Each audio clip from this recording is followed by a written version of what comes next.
Subscribe now and press the bell icon. Never miss an update.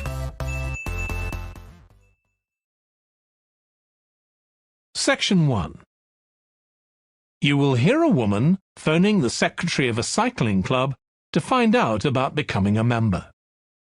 First, you have some time to look at questions 1 to 6.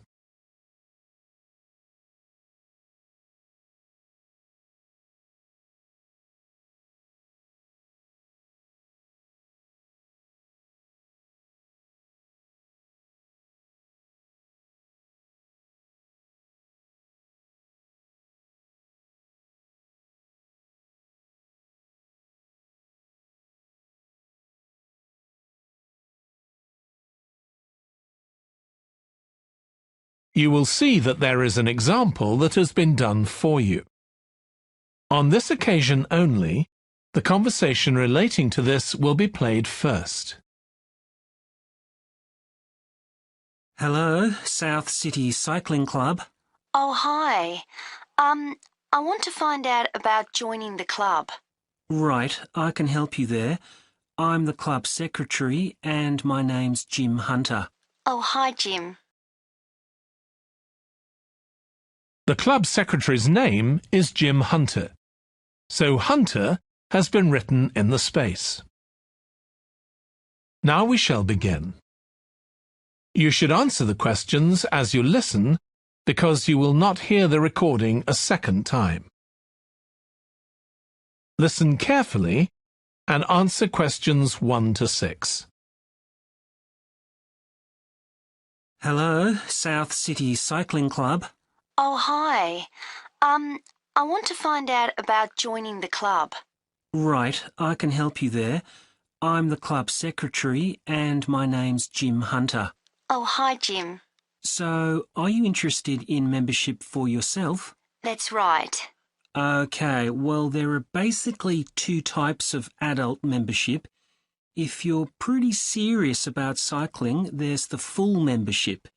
That costs $260, and that covers you not just for ordinary cycling, but also for races, both here in the city and also in other parts of Australia. Right. Well, I'm not really up to that standard. I was more interested in just joining a group to do some cycling in my free time. Sure, that's why most people join. So in that case, you'd be better with the recreational membership. That's $108 if you're over 19 and $95 if you're under. I'm 25. Okay. It's paid quarterly and you can upgrade it later to the full membership if you want to, of course. Now, both types of membership include the club fee of $20.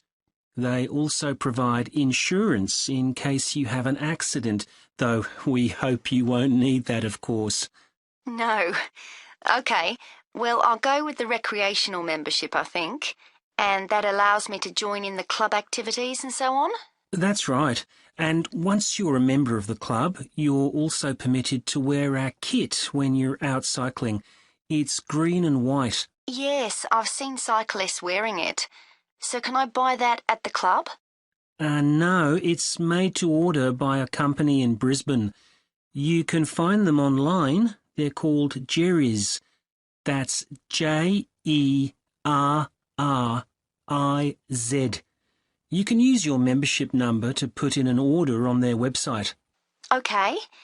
Now, can you tell me a bit about the rides I can do? Sure. So we have training rides pretty well every morning, and they're a really good way of improving your cycling skills as well as your general level of fitness. But they're different levels. Level A is pretty fast. You're looking at about 30 or 35 kilometres an hour. If you can do about 25 kilometres an hour, you'd probably be level B. And then level C are the novices who stay at about 15 kilometres per hour. Right. Well, I reckon I'd be level B. So when are the sessions for that level? There are a couple each week. They're both early morning sessions. There's one on Tuesdays, and for that one you meet at 5:30 a.m, and the meeting point's the stadium. Do you know where that is? Yes, it's quite near my home, in fact. Okay, and how about the other one? That's on Thursdays. It starts at the same time, but they meet at the main gate to the park. Is that the one just past the shopping mall? That's it. Before you hear the rest of the conversation, you have some time to look at questions 7 to 10.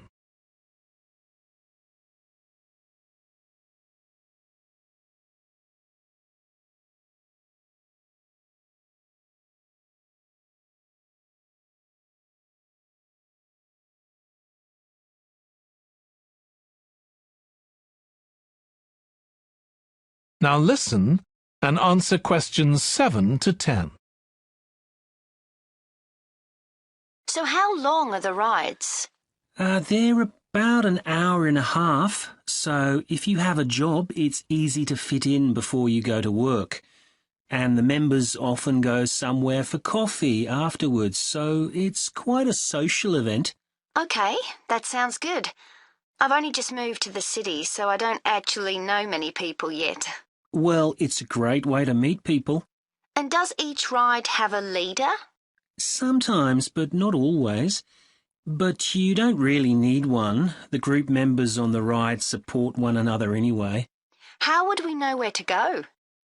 If you check the club website, you'll see that the route for each ride is clearly marked. So you can just print that out and take it along with you. It's similar from one week to another, but it's not always exactly the same. And what do I need to bring? Well, bring a bottle of water and your phone. You shouldn't use it while you're cycling, but have it with you. Right. And in winter, it's well before sunrise when we set out, so you need to make sure your bike's got lights. That's okay. Well, thanks, Jim. I'd definitely like to join. So what's the best way of going about it? You can... That is the end of section 1.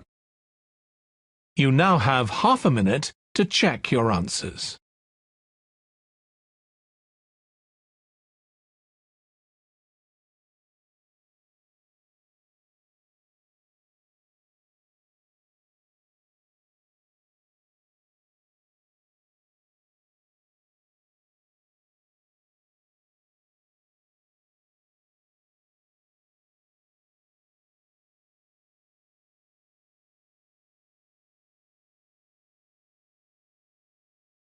Now turn to section 2.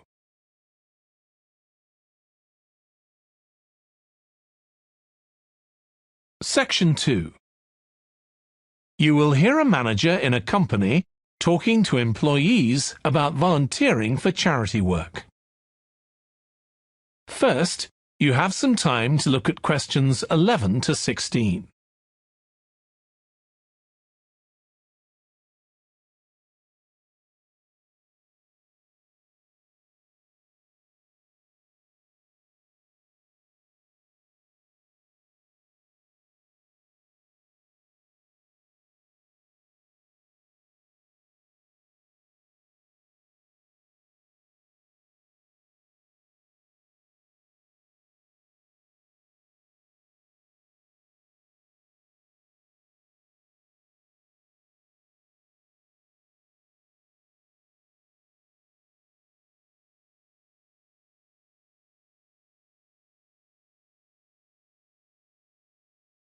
Now listen carefully and answer questions 11 to 16. Thanks for coming, everyone. Okay, so this meeting is for new staff and staff who haven't been involved with our volunteering projects yet. So, basically, the idea is that we allow staff to give up some of their work time to help on various charity projects to benefit the local community. We've been doing this for the last 5 years, and it's been very successful. Participating doesn't necessarily involve a huge time commitment. The company will pay for 8 hours of your time, That can be used over 1 or 2 days all at once, or spread over several months throughout the year. There are some staff who enjoy volunteering so much, they also give up their own free time for a couple of hours every week. It's completely up to you. Obviously, many people will have family commitments and aren't as available as other members of staff. Feedback from staff has been overwhelmingly positive. Because they felt they were doing something really useful, nearly everyone agreed that volunteering made them feel more motivated at work. They also liked building relationships with the people in the local community and felt valued by them. 1 or 2 people also said it was a good thing to have on their CVs. One particularly successful project last year was the Get Working project. This was aimed at helping unemployed people in the area get back to work. Our staff were able to help them improve their telephone skills, such as writing down messages and speaking with confidence to potential customers, which they had found quite difficult. This is something many employers look for in job applicants, and something we all do without even thinking about every day at work. We've got an exciting new project starting this year. Up until now, we've mainly focused on projects to do with education and training. And we'll continue with our reading project in schools and our work with local charities. But we've also agreed to help out on a conservation project in Redfern Park. So if any of you fancy being outside and getting your hands dirty, this is the project for you. I also wanted to mention the annual Digital Inclusion Day, which is coming up next month. The aim of this is to help older people keep up with technology. And this year, instead of hosting the event in our own training facility, we're using the ICT suite at Hill College, as it can hold far more people. We've invited over 60 people from the Silver Age Community Center to take part, so we'll need a lot of volunteers to help with this event. If you're interested in taking part, please go to the volunteering section of our website and complete the relevant form. We won't be providing any training for this, but you'll be paired with an experienced volunteer if you've never done it before. By the way, don't forget to tell your manager about any volunteering activities you decide to do. Before you hear the rest of the talk, you have some time to look at questions 17 to 20.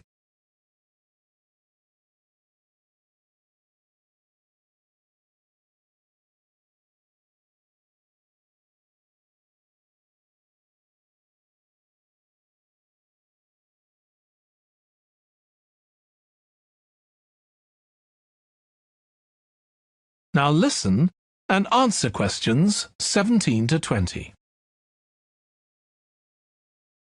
The participants on the Digital Inclusion Day really benefited. The majority were in their 70s, though some were younger, and a few were even in their 90s. Quite a few owned both a computer and a mobile phone, but these tended to be outdated models. They generally knew how to do simple things like send texts, but weren't aware of recent developments in mobile phone technology. A few were keen to learn, but most were quite dismissive at first. They couldn't see the point of updating their skills. But that soon changed. The feedback was very positive. The really encouraging thing was that participants all said they felt much more confident about using social media to keep in touch with their grandchildren, who prefer this form of communication to phoning or sending emails. A lot of them also said playing online games would help them make new friends and keep their brains active. They weren't that impressed with being able to order their groceries online, as they liked going out to the shops, but some said it would come in handy if they were ill or the weather was really bad. One thing they asked about was using tablets for things like reading newspapers. Some people had been given tablets as presents, but had never used them. So that's something we'll make sure we include this time. That is the end of section 2. You now have half a minute to check your answers.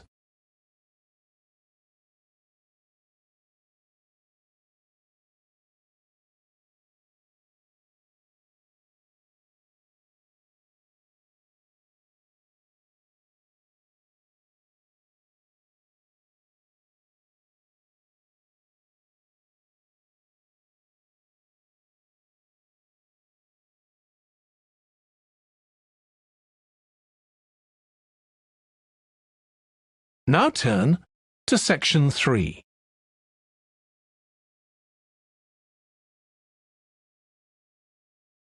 Section 3. You will hear a student called Russ consulting his tutor about a presentation he is preparing on nanotechnology, the study of materials on an extremely small scale. First, you have some time to look at questions 21 to 25.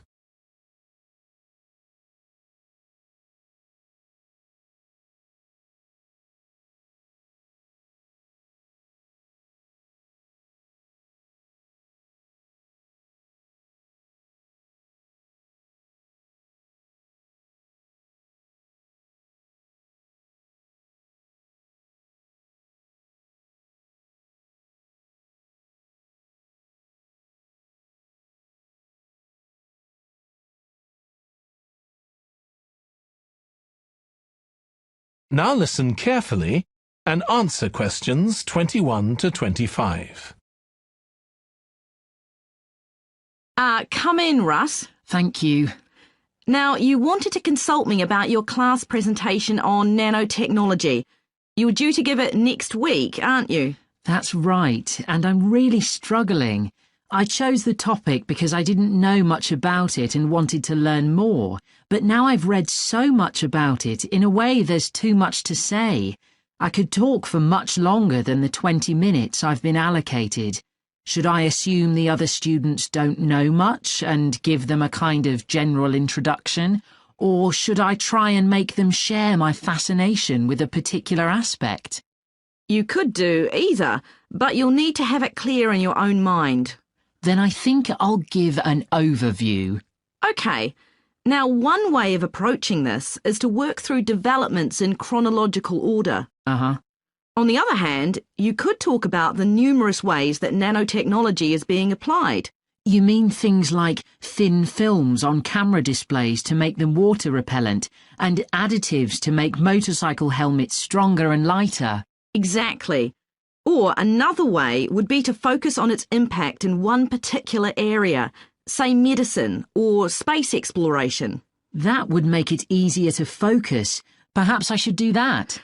I think that would be a good idea. Right. How important is it to include slides in the presentation? They aren't essential by any means, and there's a danger of tailoring what you say to fit whatever slides you can find. While it can be good to include slides, you could end up spending too long looking for suitable ones. You might find it better to leave them out. I see. Another thing I was wondering about was how to start. I know presentations often begin with, first I'm going to talk about this, and then I'll talk about that. But I thought about asking the audience what they know about nanotechnology. That would be fine if you had an hour or two for the presentation, but you might find that you can't do anything with the answers you get, and it simply eats into the short time that's available. So maybe I should mention a particular way that nanotechnology is used to focus people's attention. That sounds sensible. What do you think I should do next? I really have to plan the presentation today and tomorrow. Well, initially, I think you should ignore all the notes you've made, take a small piece of paper and write a single short sentence that ties together the whole presentation. It can be something as simple as, nanotechnology is already improving our lives. Then start planning the content around that. You can always modify that sentence later if you need to. OK. Before you hear the rest of the discussion, you have some time to look at questions 26 to 30.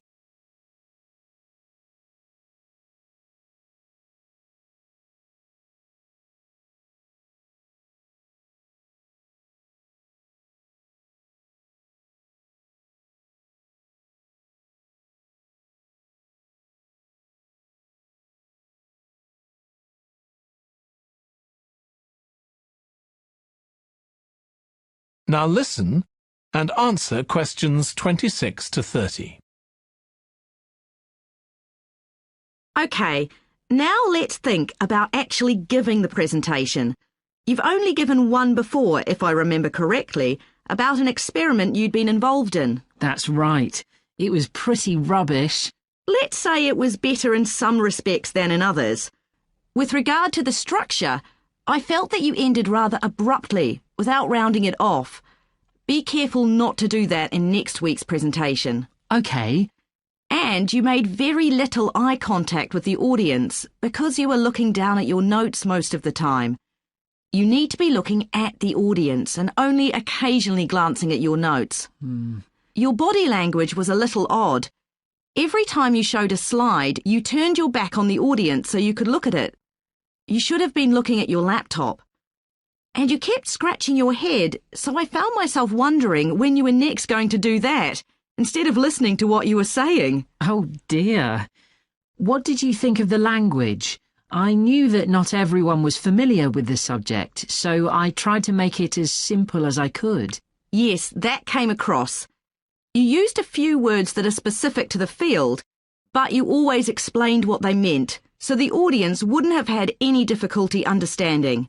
I must say, the handouts you prepared were well thought out. They were a good summary of your presentation, which people would have been able to refer to later on, so well done on that. Thank you. Well, I hope that helps you with next week's presentation. Yes, it will. Thanks a lot. I'll look forward to seeing a big improvement then. That is the end of section 3. You now have half a minute to check your answers.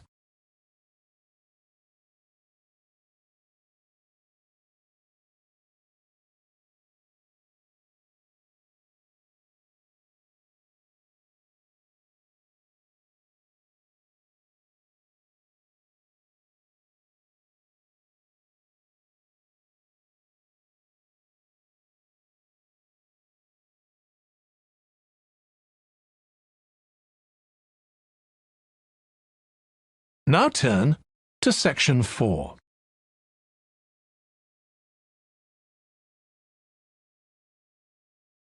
Section 4.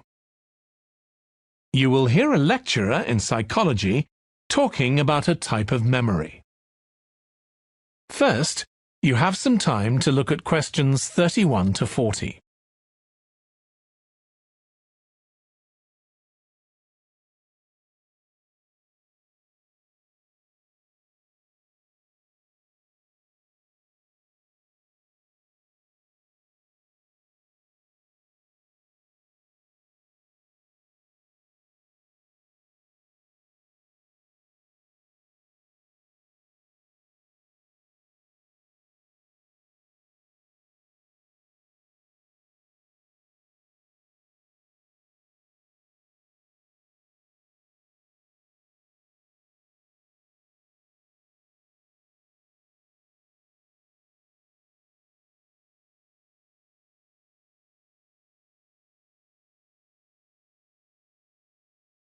Now listen carefully and answer questions 31 to 40. Today, we'll be continuing the series of lectures on memory by focusing on what is called episodic memory and what can happen if this is not working properly. Episodic memory refers to the memory of an event or episode. Episodic memories allow us to mentally travel back in time to an event from the past.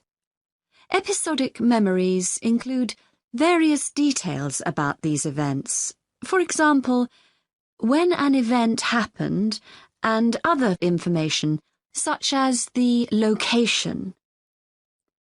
To help understand this concept, try to remember the last time you ate dinner at a restaurant. The ability to remember where you ate, who you were with, and the items you ordered are all features of an episodic memory. Episodic memory is distinct from another type of memory called semantic memory. This is the type of factual memory that we have in common with everyone else. That is your general knowledge of the world. To build upon a previous example, remembering where you parked your car is an example of episodic memory. But your understanding of what a car is and how an engine works are examples of semantic memory. Unlike episodic memory, semantic memory isn't dependent on recalling personal experiences.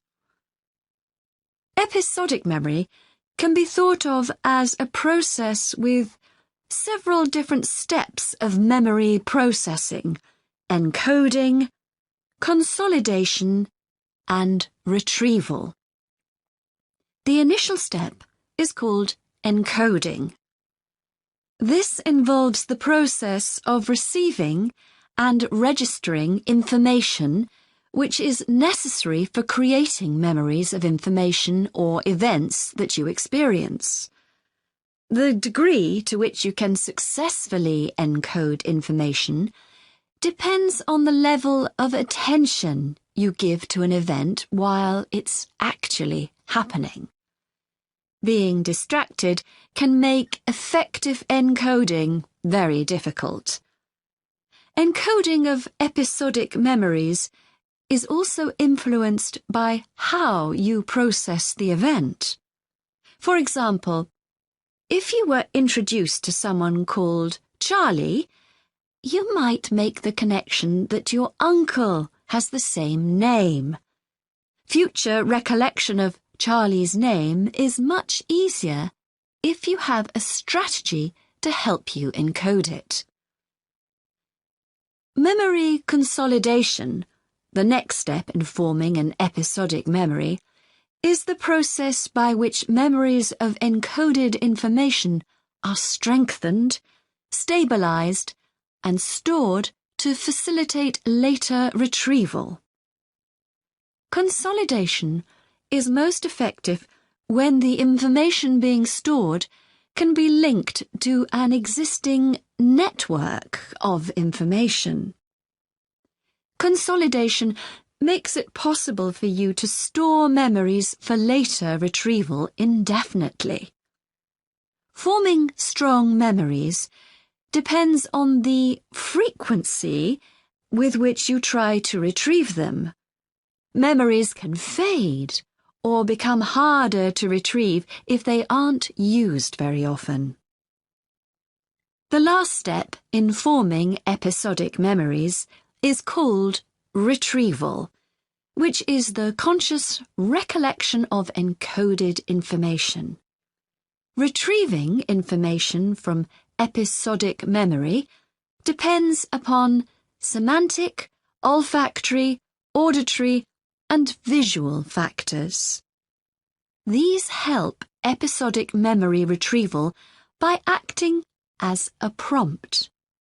For example, when recalling where you parked your car, you may use the colour of a sign close to where you parked. You actually have to mentally travel back to the moment you parked.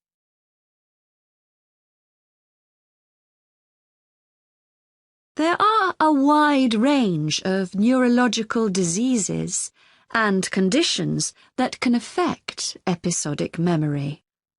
These range from Alzheimer's to schizophrenia to autism. An impairment of episodic memory can have a profound effect on individuals' lives. For example, the symptoms of schizophrenia can be reasonably well controlled by medication. However, patients' episodic memory may still be impaired, and so they are often unable to return to university or work.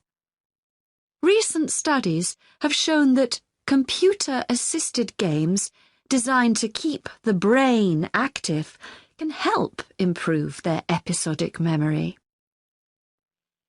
Episodic memories can help people connect with others, for instance by sharing intimate details about their past, something individuals with autism often have problems with. This may be caused by an absence of a sense of self. This is essential for the storage of episodic memory and has been found to be impaired in children with autism. Research has shown that treatments that improve memory may also have a positive impact on children's social development. One study looked at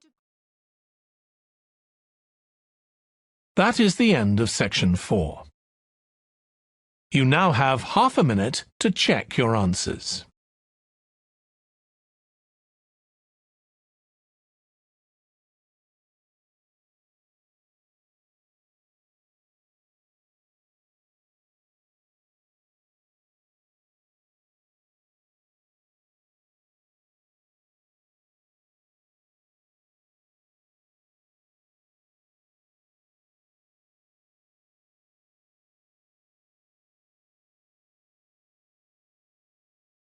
That is the end of the listening test. In the IELTS test, you would now have 10 minutes to transfer your answers to the answer sheet.